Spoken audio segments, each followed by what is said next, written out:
पुरी सरदाहाबाली रे ठेला पेलारे तीन भक्तों मृत्यु घटना रे मुख्यमंत्री नेबे बड़ एक्शन। ए अवहेला अक्षमणीय बोली कहिसंती मुख्यमंत्री। अवहेला किए कला तार तदंत चलीथिबा कहिसंती आईन मंत्री पृथ्वीराज हरिचंदन। 3 ରୁ 4 घंटा भितर होई पारे बड़ एक्शन। निर्भरयोग्य सूत्ररू कलिंग टीवी को एने सूचना मिली।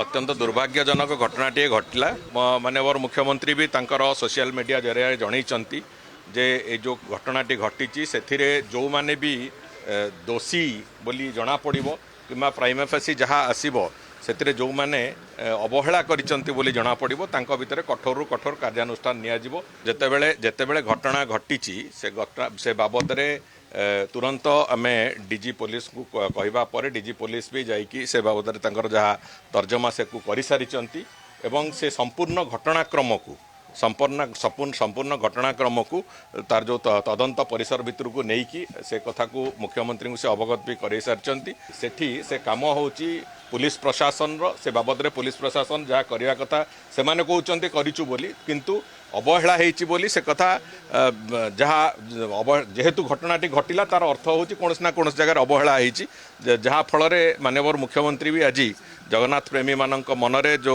कष्ट होइतिबो ताकू नेकी क्षमा प्रार्थना करचंती। सरकार तरफ निजे माननीय मुख्यमंत्री क्षमा प्रार्थना करचंती। आमे एभली घटना संपूर्ण एक एक्सीडेंटाली होईची एवं सेथिरे गोटिए कथा तो स्पष्ट एथिरे अवहेलार कारण जे भी होइथांतु तांका उपरे कठोर रु कठोर दंड निया जिवो बोली निष्पत्ति निया जाउची।